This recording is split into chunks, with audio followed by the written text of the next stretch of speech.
Jay, just maybe talk about coming back here at Rabobank. I know you touched up on it on game two, but just maybe the specialty of it, especially with the historic season you guys have had here. Well, this is the first American Hockey League this community is going to be exposed to. I can tell you just from talking to neighbors and seeing people on the street, there's an excitement that's palpable in this town.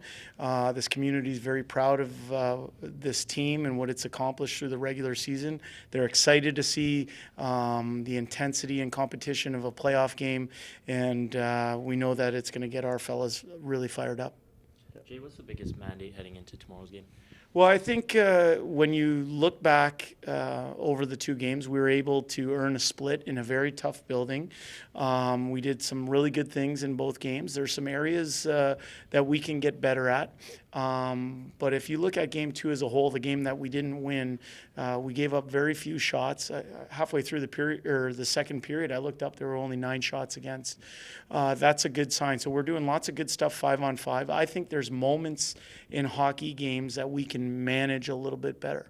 A face-off in the first period, a shorthanded goal against in the second period, really good penalty kills on the evening, yet not getting a puck 200 feet and allowing them to quick up us and giving up a penalty kill goal.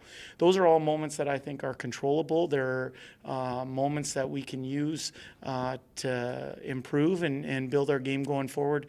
I really liked our travel yesterday. I really liked the focus and intensity in our meeting today and also in practice.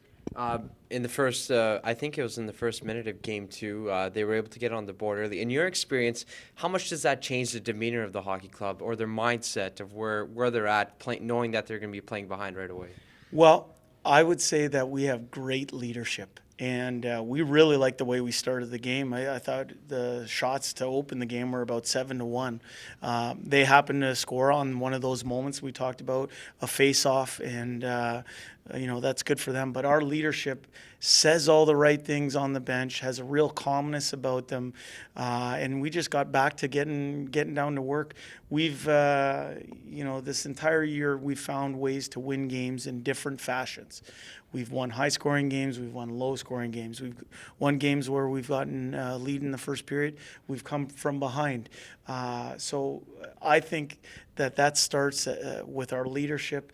They're, like I said, they don't lead from the throat. They lead from their actions and doing it right every day and saying the right things. And, thank God that we have the great leadership that we have. Do you see a different animal in this team on home ice opposed to kind of what you guys do on the road, and that you guys have had much success here and showed over the course of the season? Yeah, we like our atmosphere here at Rabobank Arena. I think the statistics would show that we were equally good at home and on the road on the year. We're comfortable playing the game. I think we said this the other day. It could be up in Hudson Bay or it could be here at Rabobank Arena. For us, we're just focusing on our game, the way we want it played, and making sure that we have contributions up and down the lineup from all 20 players that are in. A few penalties in game one, lots in game two. How do you approach the uncertainty of how a game's going to be called? Well, we talk about checking smart, checking with our legs and not with our hands or our eyes.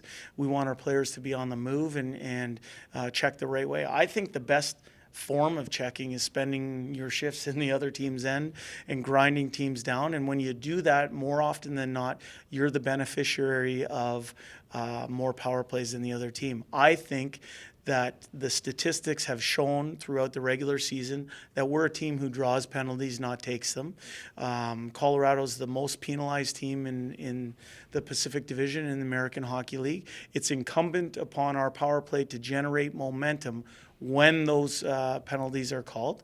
And I thought we scored a nice one at the end of a power play in game two, which kind of got us a little bit of confidence and was allowed us to try and crawl back into the game. We're going to need to build on that here going into game three. What do you try to do different on your power play to make it more effective?